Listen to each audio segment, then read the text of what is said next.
11. Aviso, página vazia. Introdução, leitura automática e o Espiritismo, a internet e a maior liberdade na divulgação da doutrina espírita.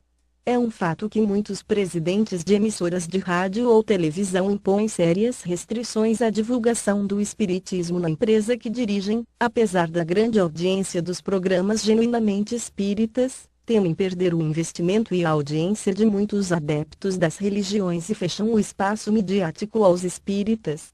O progresso das novas tecnologias de informação oferecem um novo meio para a divulgação da doutrina espírita, a internet, apesar da insatisfação de pessoas que tentam impor à humanidade o nada como uma solução consoladora e progressista. É uma prova mais de que quando um princípio é verdadeiro, todo o esforço em ocultar uma lei natural é inútil, e que cedo ou tarde aquilo que tanto foi combatido acaba derrubando por terra os preconceitos e os interesses mesquinhos. Porque a leitura automática de obras espíritas? Aqui apresentamos a leitura automática de uma obra espírita com o intuito de contribuir para o esclarecimento e a pesquisa daqueles que desejam pesquisar sobre as 3 perguntas mais importantes para o homem. 1. De onde eu vim? 2. O que sou? 3. O que serei após o fenômeno morte? Esta leitura automática tem como intuito também servir de material de pesquisa para aqueles que, espiando e provando, sentem a cada momento a visão no mundo material diminuir, mas através do espiritismo se esclarecerão que o estado atual é passageiro e terá um fim cedo ou mais tarde de acordo com a forma que vivem a vida, que não se acaba. A leitura automática, suas qualidades e deficiências. A leitura automática permite escutar longos textos, contribuindo para a compreensão do conteúdo, uma formatação especial do texto para se adequar às características da informática. Mesmo assim, os programas de computador têm limites que não permitem a pronúncia adequada de certas palavras, além de aportuguesar palavras estrangeiras que permanecem com a pronúncia estrangeira já consagrada no cotidiano do brasileiro.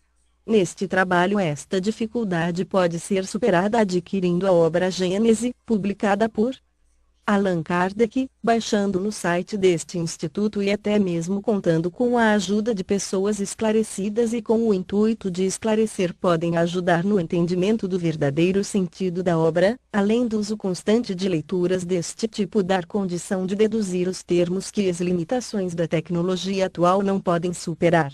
Os membros do ICMB desejam a todos um bom aproveitamento da obra que lhes é oferecida. Membros do ICMB. Capítulo I. O bem e o mal. Origem do bem e do mal. O instinto e a inteligência dos seres vivos uns pelos outros. Origem do bem e do mal. Sendo Deus o princípio de todas as coisas e sendo todo sabedoria, todo bondade, todo justiça, tudo o que dele procede há de participar dos seus atributos, porquanto o que é infinitamente sábio, justo e bom nada pode produzir que seja ininteligente, mal e injusto. O mal que observamos não pode ter nele a sua origem. 2. Se o mal estivesse nas atribuições de um ser especial, quer se lhe chame Arimane, quer Satanás, ou ele seria igual a Deus, e, por conseguinte, tão poderoso quanto este, de toda a eternidade como ele, ou ele seria inferior. No primeiro caso, haveria 2 potências rivais, incessantemente em luta, procurando cada uma desfazer o que fizesse a outra, contrariando-se mutuamente, hipótese esta inconciliável com a unidade de vistas que se revela na estrutura do universo. No segundo caso, sendo inferior a Deus, aquele ser lhe estaria subordinado. Não podendo existir de toda a eternidade como Deus, sem ser igual a este, teria tido um começo. Se fora criado, só o poderia ter sido por Deus, que, então, houvera criado o espírito do mal, o que implicaria negação da bondade infinita. Veja-se, o céu e o inferno, capitão X, abre aspas, os D-E-M-O circunflexo N-I-O-S, fecha aspas. 3. Entretanto, o mal existe e tem uma causa. Os males de toda a espécie, físicos ou morais, que afligem a humanidade, formam 2 categorias que importa distinguir, a dos males que o homem pode evitar e a dos que lhe independem da vontade. Entre os primeiros, cumpre-se incluam os flagelos naturais.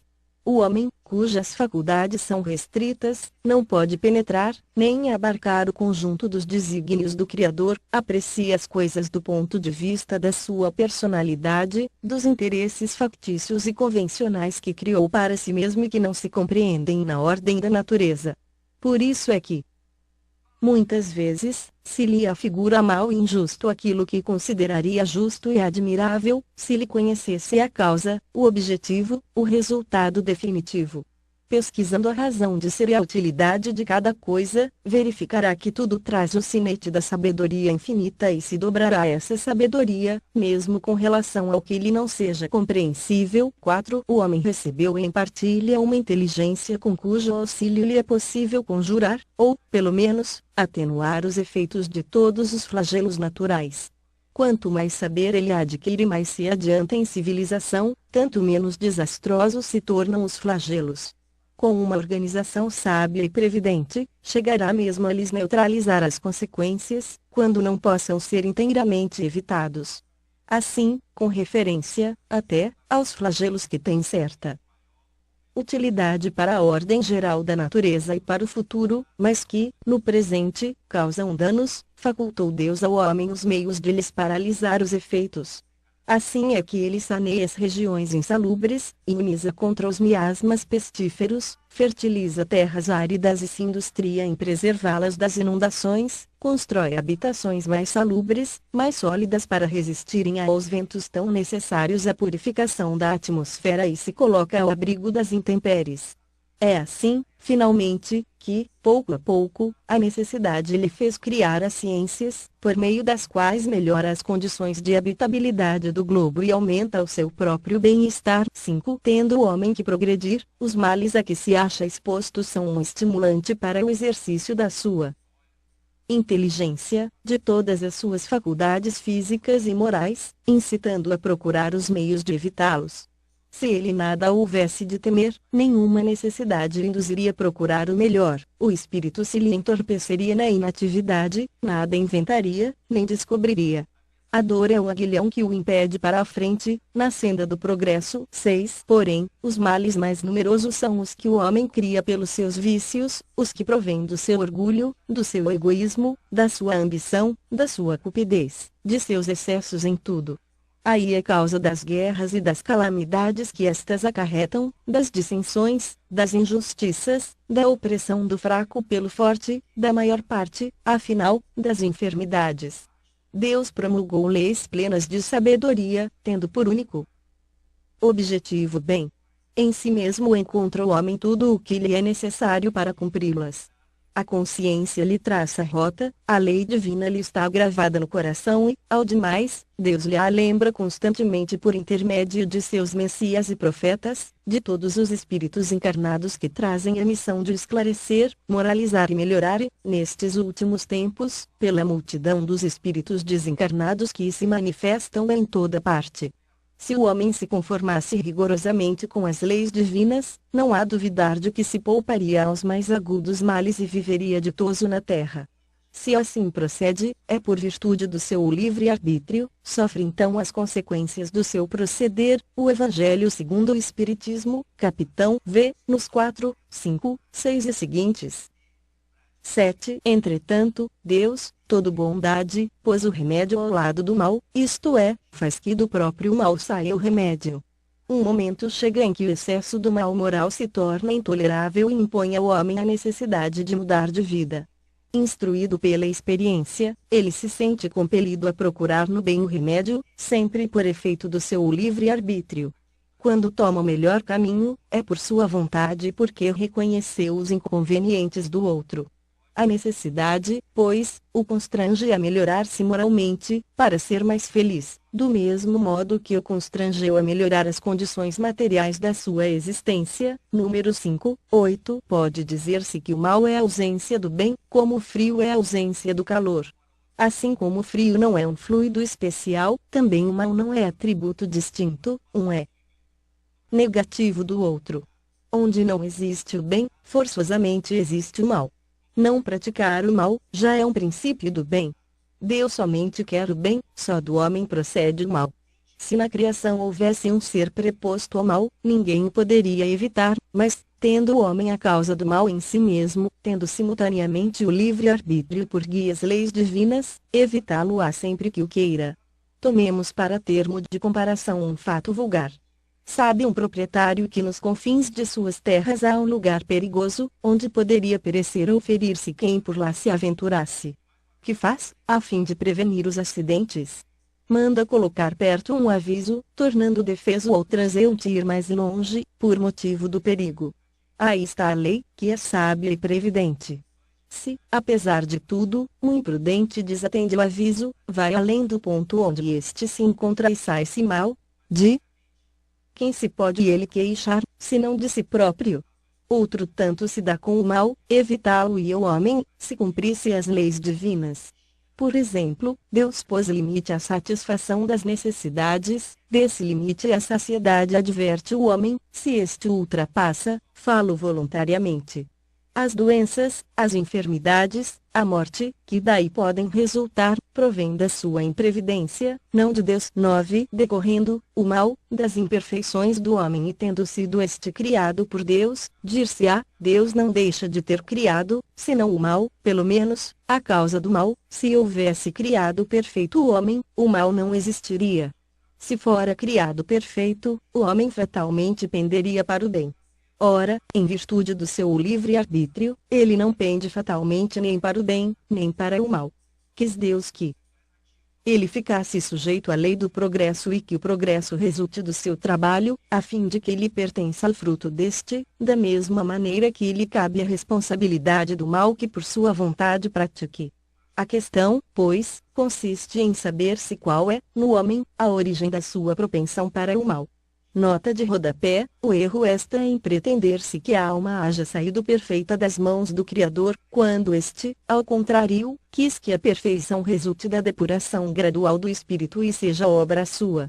Houve Deus por bem que a alma, dotada de livre-arbítrio, pudesse optar entre o bem e o mal e chegasse às suas finalidades últimas de forma militante e resistindo ao mal.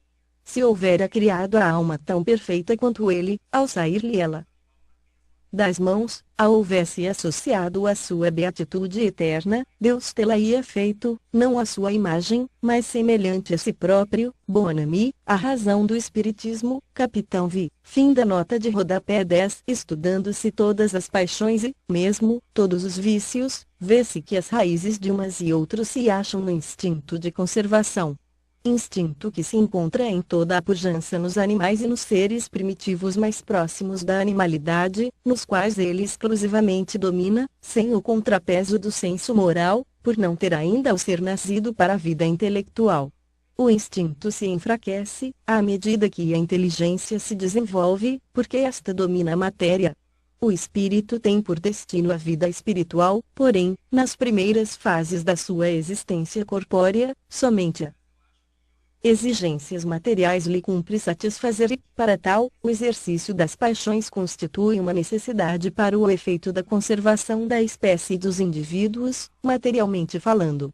Mas, uma vez saído desse período, outras necessidades se lhe apresentam, a princípio semi-morais e semi-materiais, depois exclusivamente morais. É então que o espírito exerce domínio sobre a matéria, sacode-lhe o jugo, avança pela senda providencial que se lhe acha traçada e se aproxima do seu destino final. Se, ao contrário, ele se deixa dominar pela matéria, atrasa-se e se identifica com o bruto. Nessa situação, o que era outrora um bem, porque era uma necessidade da sua natureza, transforma-se num mal, não só porque já não constitui uma necessidade, como porque se torna prejudicial à espiritualização do ser.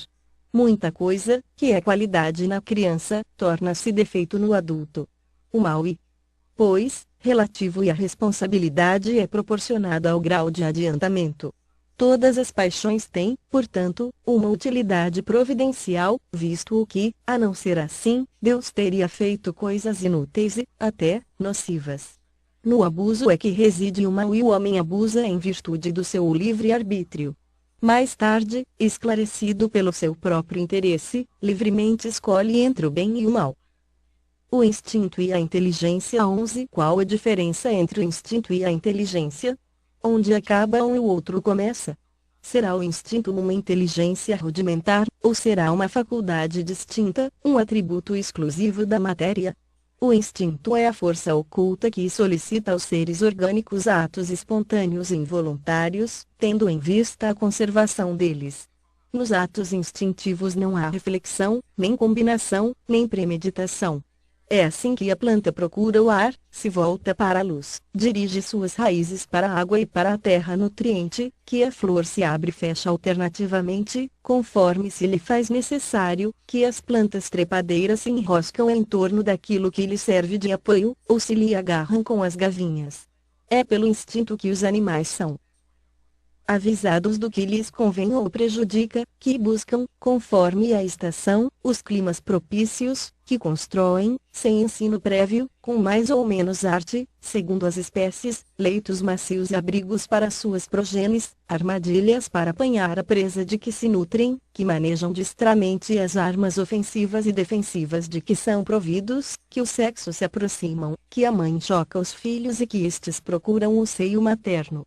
No homem, só em começo da vida o instinto domina com exclusividade, é por instinto que a criança faz os primeiros movimentos, que toma o alimento, que grita para exprimir as suas necessidades, que imita o som da voz, que tenta falar e andar.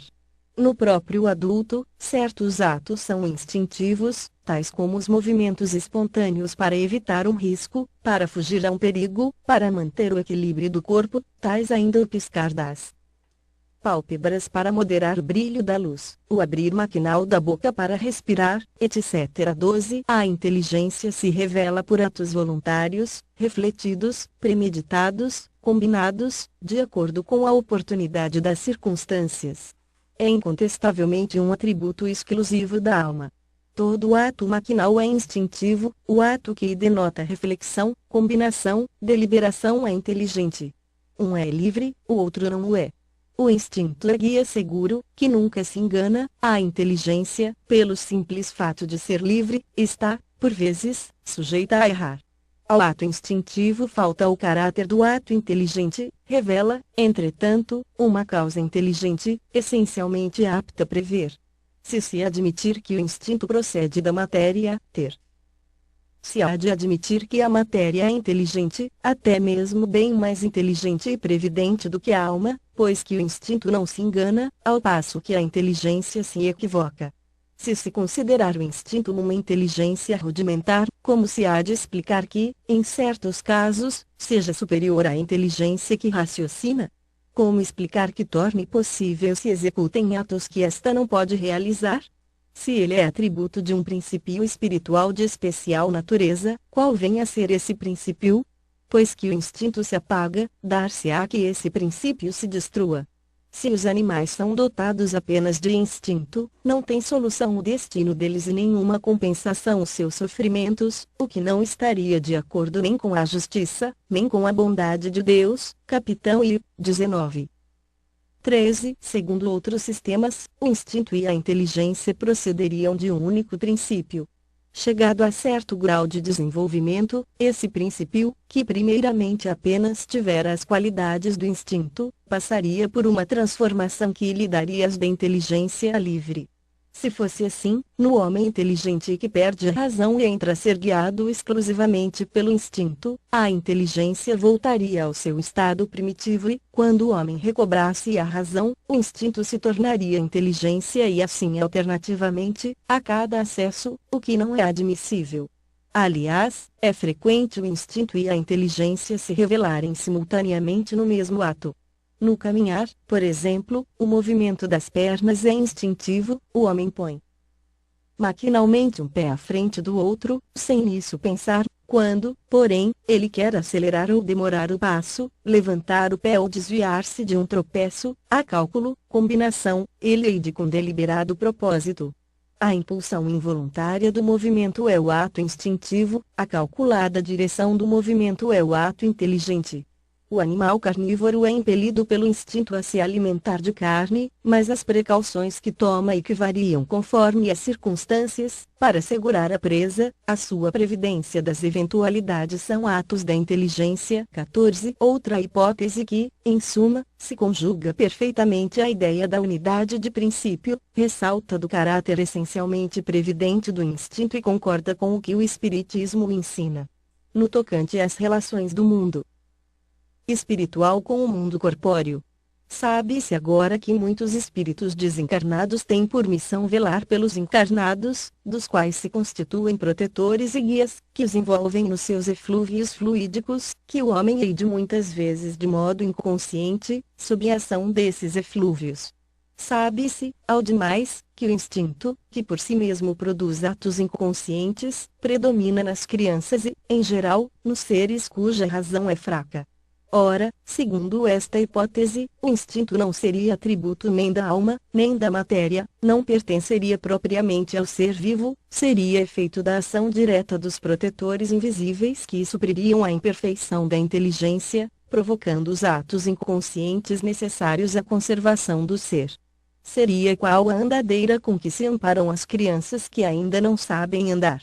Então, do mesmo modo que se deixa gradualmente de usar a andadeira, à medida que a criança se equilibra sozinha, os espíritos protetores deixam entregues a si mesmos os seus protegidos, à medida que estes se tornam aptos a guiar-se pela própria inteligência.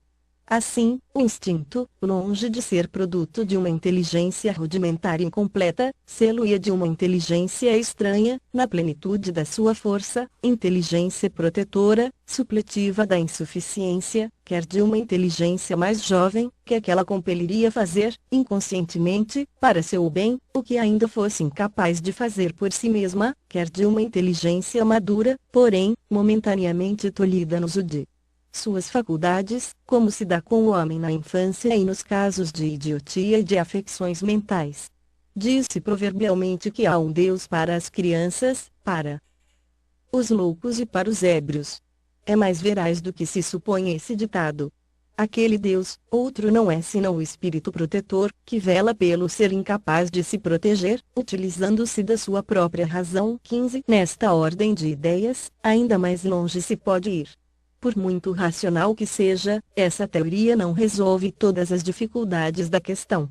Se observarmos os efeitos do instinto, notaremos, em primeiro lugar, uma unidade de vistas e de conjunto, uma segurança de resultados, que cessam logo que a inteligência o substitui.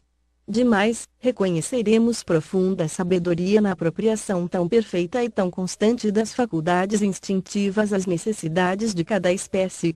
Semelhante unidade de vistas não poderia existir sem a unidade de pensamento e esta é incompatível com a diversidade das aptidões individuais, só ela poderia produzir esse conjunto tão harmonioso que se realiza desde a origem dos tempos e em todos os climas, com uma regularidade, uma precisão matemáticas, cuja ausência jamais se nota.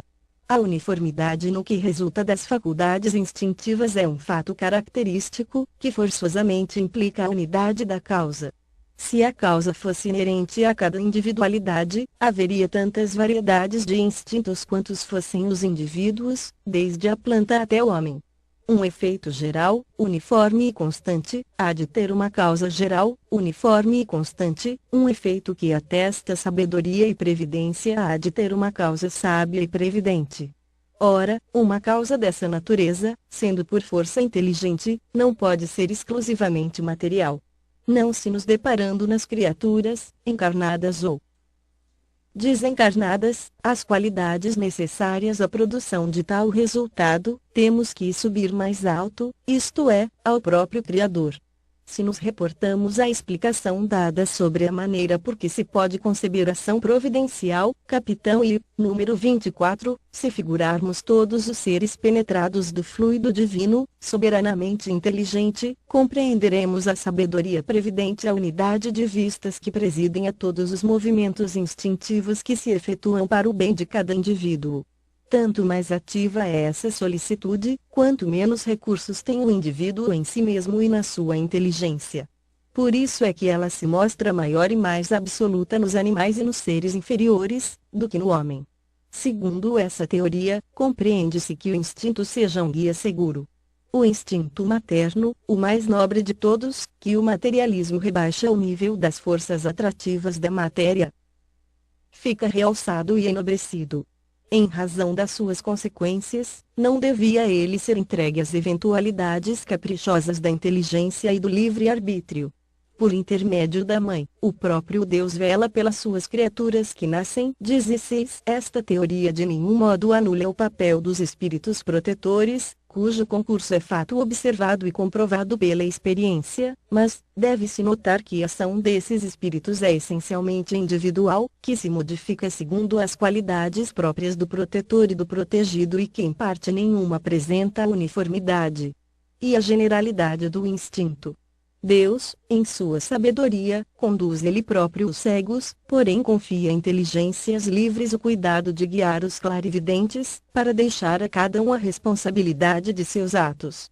A missão dos espíritos protetores constitui um dever que eles aceitam voluntariamente e lhes é um meio de se adiantarem, dependendo o adiantamento da forma por que o desempenhem. 17. Todas essas maneiras de considerar o instinto são forçosamente hipotéticas e nenhuma apresenta caráter seguro de autenticidade, para ser tida como solução definitiva. A questão, sem dúvida, será resolvida um dia, quando se houverem reunido os elementos de observação que ainda faltam. Até lá, temos que limitar-nos a submeter as diversas opiniões ao cadinho da razão e da lógica e esperar que a luz se faça. A solução que mais se aproxima da verdade será de certo a que melhor condiga com os atributos de Deus, isto é, com a bondade suprema e a suprema justiça. Capitão I.N.O. Sobrescrito. 19, 18. Sendo o instinto o guia e as paixões as molas da alma no período inicial do seu desenvolvimento, por vezes aquele e esta se confundem nos efeitos. Há, contudo, entre esses dois princípios, diferenças que muito importa se considerem. O instinto é guia seguro, sempre bom. Pode, ao cabo de certo tempo, tornar-se inútil, porém nunca prejudicial. Enfraquece-se pela predominância da inteligência. As paixões, nas primeiras idades da alma, têm de comum com o instinto serem as criaturas solicitadas por uma força igualmente inconsciente. As paixões nascem principalmente das necessidades do corpo e dependem, mais do que o instinto, do organismo. O que, acima de tudo, as distingue do instinto é que são individuais e não produzem, como este último, efeitos gerais e uniformes, variam, ao contrário, de intensidade e de natureza, conforme os indivíduos. São úteis, como estimulante, até a eclosão do senso moral, que faz nascer de um ser passivo, um ser racional. Nesse momento, tornam-se não só inúteis, como nocivas ao progresso do espírito, cuja desmaterialização retardam. Abrandam-se com o desenvolvimento da razão. 19. O homem que só pelo instinto agisse constantemente poderia ser muito bom, mas conservaria adormecida a sua inteligência. Seria qual criança que não deixasse as andadeiras e não soubesse utilizar-se de seus membros. Aquele que não domina as suas paixões pode ser muito inteligente, porém, ao mesmo tempo, muito mau. O instinto se aniquila por si mesmo, as paixões somente pelo esforço da vontade podem domar-se. Destruição dos seres vivos uns pelos outros. 20. A destruição recíproca dos seres vivos é, dentre as leis da natureza, uma das que, à primeira vista, menos parecem conciliar-se com a bondade de Deus. Pergunta-se por que lhes criou ele a necessidade de mutuamente se destruírem, para se alimentarem uns à custa dos outros. Para quem apenas vê a matéria e restringe a vida presente e a sua visão, há disso, com efeito, parecer uma imperfeição na obra divina. É que, em geral, os homens apreciam a perfeição de Deus do ponto de vista humano, medindo-lhe a sabedoria pelo juízo que dela formam, pensam que Deus não poderia fazer coisa melhor do que eles próprios fariam. Não lhes permitindo a curta visão, de que dispõe, apreciar o conjunto, não compreendem que um bem real possa decorrer de um mal aparente. só o conhecimento do princípio espiritual, considerado em sua verdadeira essência, e o da grande lei de unidade, que constitui a harmonia da criação, pode dar ao homem a chave desse mistério e mostrar-lhe a sabedoria providencial e harmonia, exatamente onde apenas vê uma anomalia e uma contradição. 21. A verdadeira vida, tanto do animal como do homem, não está no invólucro corporal. Do mesmo que não está no vestuário. Está no princípio inteligente que preexiste e sobrevive ao corpo.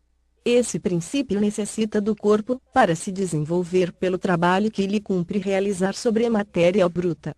O corpo se consome nesse trabalho, mas o espírito não se gasta, ao contrário, sai dele cada vez mais forte, mais lúcido e mais apartamento. O que importa, pois, que o espírito mude mais ou menos frequentemente de envoltório. Não deixa por isso de ser espírito. É precisamente como se um homem mudasse 100 vezes no ano as suas vestes. Não deixaria por isso de ser homem. Por meio do incessante espetáculo da destruição, ensina Deus aos homens o pouco caso que devem fazer do envoltório material. Ele suscita a ideia da vida espiritual, fazendo que a desejem como uma compensação.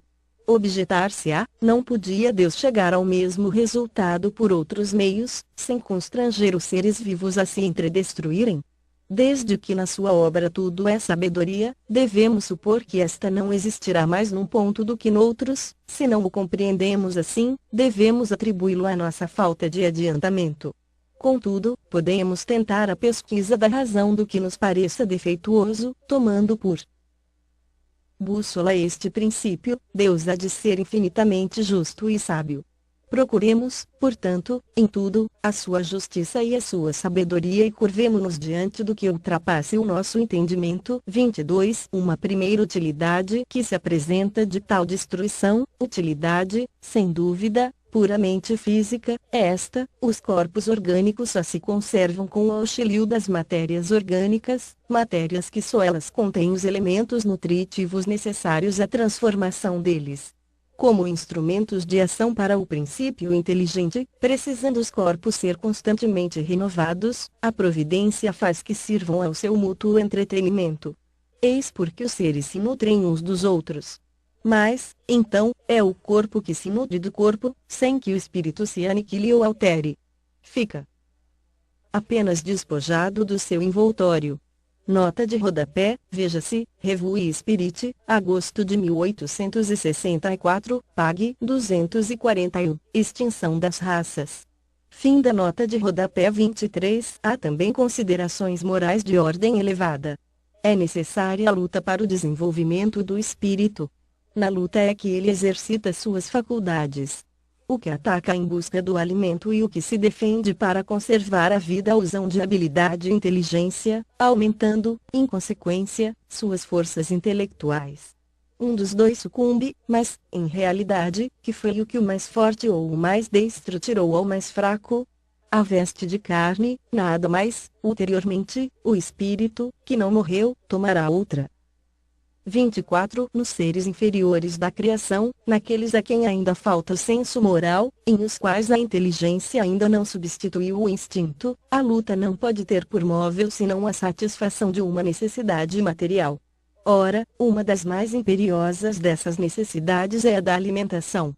Eles, pois, lutam unicamente para viver, isto é, para fazer ou defender uma presa, visto que nenhum móvel mais elevado os poderia estimular. É nesse primeiro período que a alma se elabora e ensaia para a vida. No homem, há um período de transição em que ele mal se distingue do bruto. Nas primeiras idades, domina o instinto animal e a luta ainda tem por móvel a satisfação das necessidades materiais. Mais tarde, contrabalançam-se o instinto animal e o sentimento moral, luta então o homem, não mas para se alimentar, porém, para satisfazer a sua ambição, ao seu orgulho, a necessidade, que experimenta, de dominar. Para isso, ainda lhe é preciso destruir. Todavia, à medida que o senso moral prepondera, desenvolve-se a sensibilidade, diminui a necessidade de destruir, acaba mesmo por desaparecer, por se tornar odiosa. O homem ganha horror ao sangue. Contudo, a luta é sempre necessária ao desenvolvimento do espírito, pois, mesmo chegando a esse ponto, que parece culminante, Ele ainda está longe de ser perfeito. Só à custa de muita atividade adquire conhecimento, experiência e se despoja dos últimos vestígios da animalidade. Mas, nessa ocasião, a luta, de sangrenta e brutal que era, se torna puramente intelectual. O homem luta contra as dificuldades, não mais contra os seus semelhantes. Nota de rodapé: sem prejulgar das consequências que se possam tirar desse princípio, apenas quisemos demonstrar, mediante essa explicação, que a destruição de uns seres vivos por outros em nada infirma a sabedoria divina e que, nas leis da natureza, tudo se encadeia. Esse encadeamento forçosamente se quebra, desde que se abstraia do princípio espiritual. Muitas questões permanecem insolúveis, por só se levar em conta a matéria. As doutrinas materialistas trazem em si o princípio de sua própria destruição. Tem contra si não só o antagonismo em que se acham com as aspirações da universalidade dos homens e suas consequências morais, que farão sejam elas repelidas como dissolventes da sociedade, mas também a necessidade que o homem experimenta de se inteirar de tudo o que resulta do progresso. O desenvolvimento intelectual conduz o homem à pesquisa das causas. Ora, por pouco que ele reflita, não tardará a reconhecer a impotência do materialismo para tudo explicar.